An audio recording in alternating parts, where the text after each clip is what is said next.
If your mother is so innocent in this world that she doesn't know how escalators work, or doesn't know how to use WhatsApp or Instagram, or doesn't know how to read, instead of glorifying this, maybe ask yourself, what are the conditions that led to her innocence? What stopped her from being aware? Does she get basic freedom? And more importantly, has it been helpful for her? If she is happy, not as your mother, but as a human being. Is this thing working? Hi! So, a few days ago, I was scrolling through my phone and I came across this tweet. Our mothers are the last innocent mothers of the generation. And then I went down a rabbit hole of content where people were saying the same thing over and over again.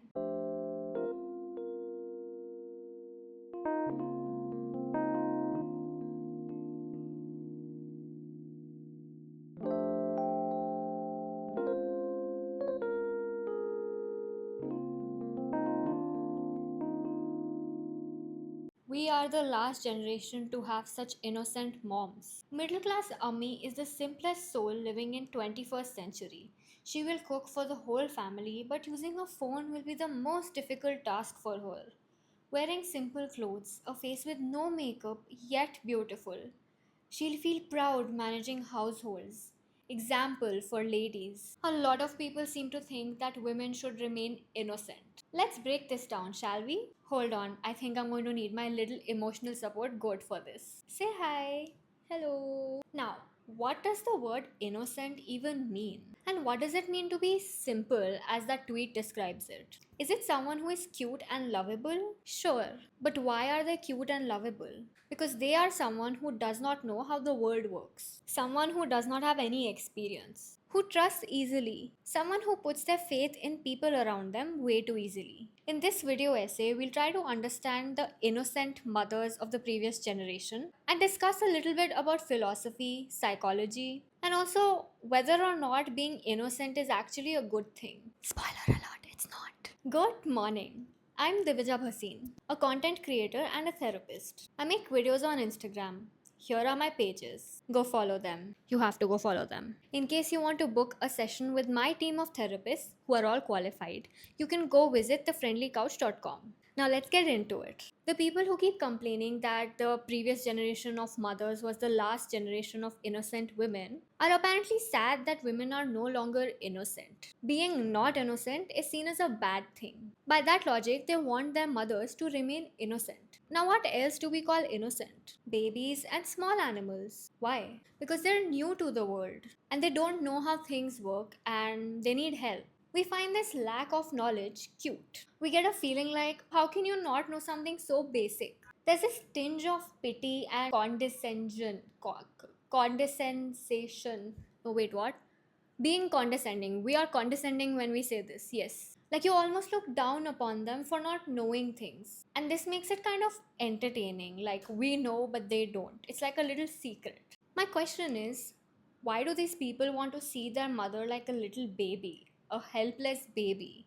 You're literally infantilizing her. Infantilization is when someone is treated like a child. They're seen as a child when they're not. Your mother is not a child. She's a grown woman. A grown woman who has had children. She has lived life. Why are you happy that your mother is still innocent after living for so many years? Do you even know what it means for her to be innocent? People who want their mothers to continue to be innocent are people who want their mothers to not know. Not only not know things that are important to them, but not know why those things are being kept away from them to keep them innocent. This innocence can show up in different ways. For example, not knowing how to go up an escalator.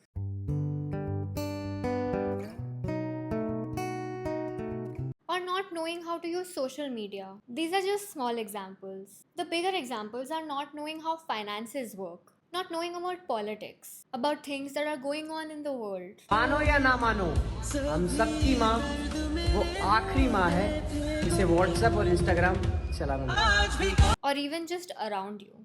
Not understanding things. So, why exactly is this bad for innocent mothers? Why can't we just let them be innocent? Because if you don't know how finances work, you won't know how money gives you freedom. Freedom of choice. When we gatekeep this knowledge from women, we make them easier to control and manipulate. This results in opportunities being taken away from them, or should I say, not ever being given to them. It helps to create this nice little big wall between them and the world. It stops them from growing just like the rest of the world. It results in them being left behind as the world keeps progressing. Michel Foucault is a French historian and philosopher. I hope I'm pronouncing his name right because Michel sounds like it should be pronounced like Michael, but then like his name is Michel. Anyway, he talks about exactly this in his theory of power. I actually learned about this in my bachelor's when I was doing psychology honors. And when I was seeing all these reels and tweets, I kind of put it together that it's quite similar to his theory of power. He says that power is exercised through discourse and language. This sounds really complex, but let me try to explain. Look, power is not just something that a person or a group of people holds, it exists through relations between people. For example, if I'm a queen and I see myself as a queen, I can't just exist as a queen. I need other people to accept that I'm a queen. Like you need to accept that I'm your queen. If you don't, and if you start questioning whether I'm a queen or not, my power as a queen reduces. So that way, both sides have the power. People who are powerful and also the people who are subjugated. They have the power to keep those who are in power in power. I also said the word discourse. Discourse has a very complicated meaning, but to keep things simple, I'll just call it like it's like a conversation that is going on. Maybe you'll find it easier to understand it in a while. Let me explain.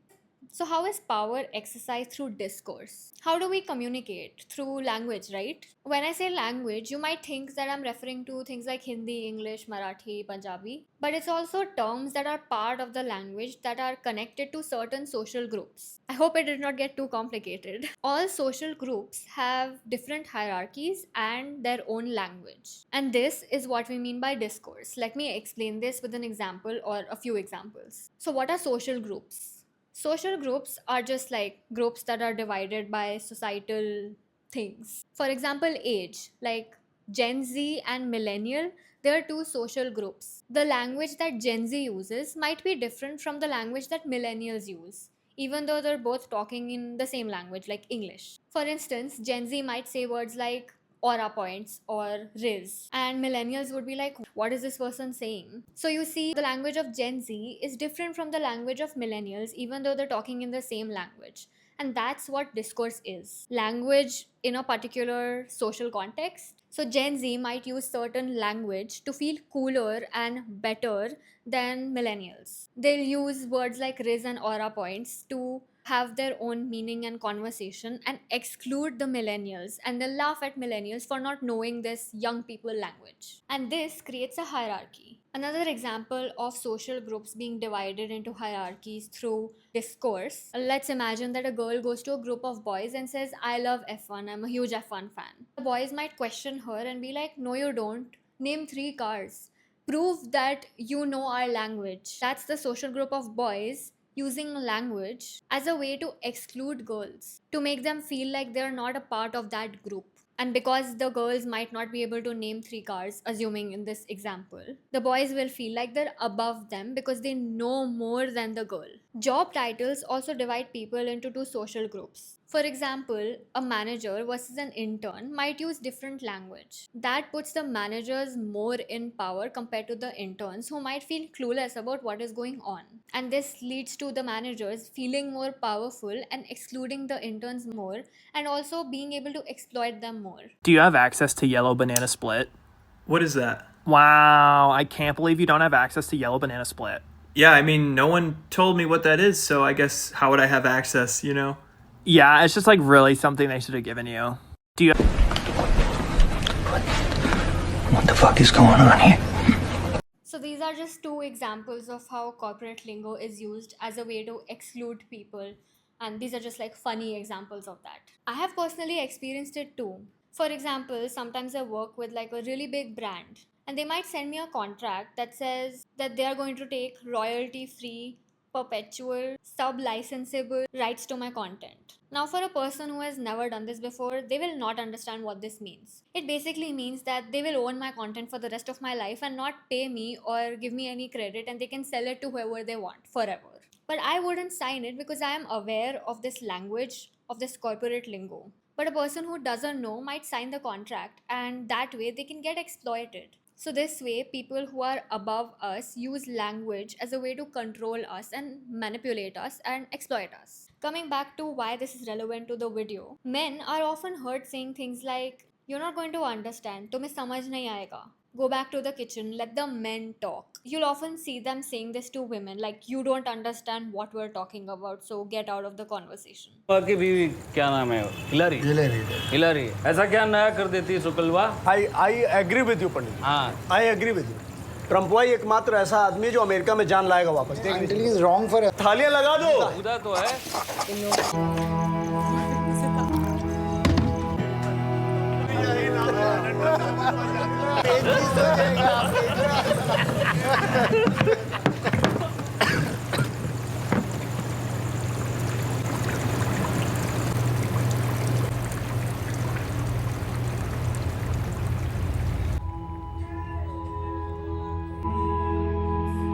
In this situation, they are using their knowledge as a tool of power to exclude the women.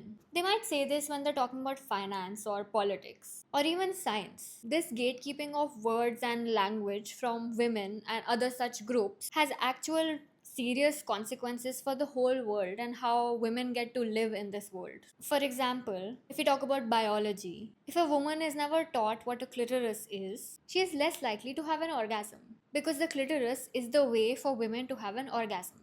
But if this knowledge doesn't make it to our textbooks, which it doesn't, because they're all written by men, then women are less likely to have orgasms and less likely to be seen as sexual. This leads to the idea that women are not sexual and men are sexual, and that their pleasure is greater and more important than a woman's, because according to the world, women can't experience as much pleasure as men because the clitoris doesn't exist for the world. It also leads to no research being done on a woman's sexuality. Did you know that the clitoris was actually discovered in 1998 because science has been in control and in the power of men, and they mostly just focused on men's sexual health. Can you imagine? The main sexual organ for pleasure for women was discovered in 1998. Now, if you don't have a name for it, you can't be sure if it exists, and if it doesn't exist, how are you going to use it? How are you going to have opinions about it? How are you going to do research on it? And that's how language is related to power. It keeps people who know in power and people who don't know to be subjugated. We should want our mothers to be able to say no, to have opinions, to not be innocent. Not knowing, being innocent, and to have opinions and to say no, they need to know what things exist. How can you have an opinion about something if you don't know it exists? Innocent is just a word for unaware. Let's imagine the innocent women these people are talking about. We'll imagine a woman, probably our parents' age or older. Let's call her Pushpa. Pushpa only studied till class 8, and then she was asked around to help in the kitchen so that she could be a good wife. She was married off when she was 19 and moved to a completely different town or city where her husband and his family used to live. Pushpa is now married to a controlling and patriarchal man who thinks that women belong in the kitchen and only exist to make him babies. Actually, no, scratch that. They only exist to make him sons. She has kids who she loves and they love her back. This is the only life that she knows as a woman, and she knows that women can only have this life because that's all she's seen growing up. When asked if she would choose a different life, she'd be like, "No, I chose this. I love my family. I love my life." But did she truly get to choose? Or does she just not know what other life she could have had? What life a woman can have apart from being a baby or son making machine? How can we say that she chose this life if this is the only option she was given? It's not an option at that point. It's not a choice. It's conditioning. Now, if she doesn't know how to use Instagram or WhatsApp, she may never be able to get access to women who have a different life, who are empowered, because her entire social circle would comprise of her wives and husbands who are friends of her husband. Give her a phone and teach her how to use it. She will now suddenly have access to all kinds of new information. She now realizes that she's not been given a choice all her life, and she's actually 100% financially dependent on her husband. She now realizes that her goal doesn't have to be making babies, that she could have been an astronaut, she could have been a travel influencer. This is an exaggerated example, but still, you know that these type of situations are very common in India. It's unfair to expect this innocence to stay within our mothers, because Why is it okay that they don't have access to the technology that the rest of the world has? That's literally forcing them to not progress in life. And that again makes her easier to be controlled and manipulated. Because if you don't know how to use an escalator, how will you know that there are so many other floors in the building that you live? This sentence was not about a building, it's a metaphor, in case you didn't get it. Now, why would you want that for your own mother or for any woman? Now, this innocence makes it easier for men to control women and lead better lives than them. It leads to them being able to get away with things, to do things without the knowledge of their wives. For example, if the wife doesn't know how to use WhatsApp, if the wife doesn't know how to read, they'll never know that the husband is chatting with a random 19-year-old girl that he found on the internet at night. If their wives don't understand how finances work, they'll never know that their husbands gamble their money into debt. And this lack of awareness can result in the husbands blaming the wives for the debt. They could be like, "You're the reason we're in debt because your family didn't give us enough dowry." When actually, the reason they are in debt is because he was gambling. This doesn't just happen in Indian families, it's a global phenomenon. Another example is that for years, women have been blamed for miscarriages everywhere, all over the world. That it's because of the woman's body that the baby was miscarried. And this happened because only women's bodies were studied for the reason for miscarriages, because science assumed that it's not possible for a man to be at fault and it has to be the woman, because science was controlled by men, obviously. However, because there's more awareness now, recent research shows that bad sperm can actually also be a reason for a miscarriage. Just imagine, for years, women have been killed and blamed for being the reason for miscarriages, for not being able to have a child, when actually the fault could have just been with the husband's body and not the woman's body. All because the language of science was controlled by men. People have somehow taken negative words like submissive, vulnerable, uneducated, and repackaged it to call it innocent as if it's a positive thing. It's not, it's negative. On the flip side, people also think that educated, clever women are bad, that it's good to be unaware and innocent as a woman, that education ruins women. I remember once somebody actually left a comment in my video saying that I'm overeducated, as if that's a thing, as if that's a problem. Education does not ruin women. Education ruins your ability to control women. And that's why such men are unhappy with women being educated and having awareness. They can no longer be controlled by them. They don't just control the women, they also control the narratives that women live. बात समझा रहा है लेकिन पत्नी नहीं मान रही है फिर दो लगेंगे जब आएगी इसकी समझ में दो लगने के बाद वो सेट हो जाएगी बिल्कुल फिट हो जाएगी हमारी मम्मी को खुद पापा जी थप्पड़ मार देते थे अभी कुछ साल पहले तो ये तो चलता है तो नॉर्मली बात है ये अपना देखिए वो तो लेडीज के ऊपर डिपेंड करता है वो ऐसी गलती ही ना करे जो कि उस पर हाथ उठाया जाए आंख से डराना चाहिए क्या पति भी अपनी औरतों को मार सकते हैं हाँ बिल्कुल मार सकते हैं मारते हैं पति भी इतना बावला नहीं होगा जबरदस्ती मारेगा कोई बात होगी कोई समझाने की भी हो सकती है होती है नहीं अगर जरूरत पड़ी तो मानना भी पड़ जाएगा परिस्थिति के ऊपर निर्भर करता है ना इस तक कैसा हो जाए तो ऐसे हालात ऐसे विवाद पैदा हो जाते हैं कि ऐसा करना पड़ जाता है कैसा करना पड़ जाता है महिलाओं को मानना पड़ जाता है एक को एक हीरोइन समझ रही है अपने को और उसको समझाने के लिए जब तक उसके दो ना लगे तो वो सही नहीं होगी जरूरी है मार भी सकता है एक दो रैपट मार भी सकता You see how they said that it's normal to hit women?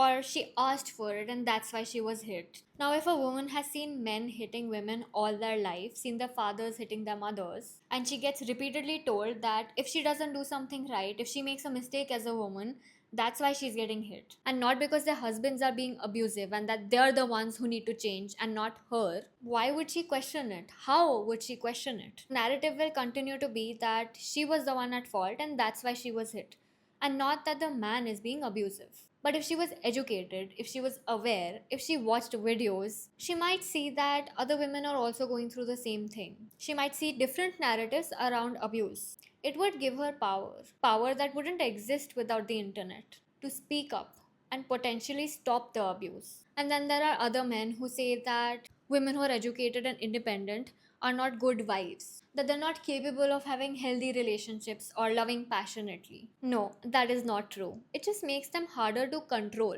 If you don't want to control women and you're not an abuser, then you wouldn't want them to remain innocent because it does not benefit you. If you see them as equals, you would want them to be aware just like you. If your mother is so innocent in this world that she doesn't know how escalators work, or doesn't know how to use WhatsApp or Instagram, or doesn't know how to read, instead of glorifying this, maybe ask yourself, what are the conditions that led to her innocence? What stopped her from being aware? And more importantly, has it been helpful for her? If she is happy, not as your mother, but as a human being, does she get basic freedom to wear what she wants, go where she wants, go to places at night, go to places at any point, go anywhere in the world? Is she allowed to be who she truly wants to be? And the most important question, is her freedom the same level as the freedom that your father has? While there are men who are saying that they want their mothers to remain innocent, they want women to remain innocent, women are saying this: I wish my mom was selfish, that she had traveled the world and worn cute clothes and eaten whatever she wanted. I wish she was a girl longer. I wish she had never gotten married. I wish she knew how to work a phone, and I wish she had loved herself enough to save herself. Women know what the reality of innocence is. They know that it doesn't mean something positive. Actually, you know what? Even men know that. They know that innocent is not something positive. They just continue to want it for women because it works in their favor and they get to control women. Your mother may be innocent, but is she happy? How many men have asked their mothers if they weren't their mothers, what would they like to be? How many times do they wish that they had the opportunity to study, have a fulfilling career? Maybe your mother will say that they love you and this is the best life they could have had because they love you. But you truly believe that they got to live their life to their full potential and got the same opportunities as any other man, the same opportunities as your father. Also, why do you not ever wish this innocence upon your father? Why has nobody said that our fathers are the last generation of innocent men? Because men are not expected to be innocent. Because innocence, not knowing, is not a good thing. That's all for now. I hope this video made you think. Let me know what your thoughts are. And don't forget to subscribe to my YouTube channel and hit that bell icon. Wow, I sound like a YouTuber. Goodbye.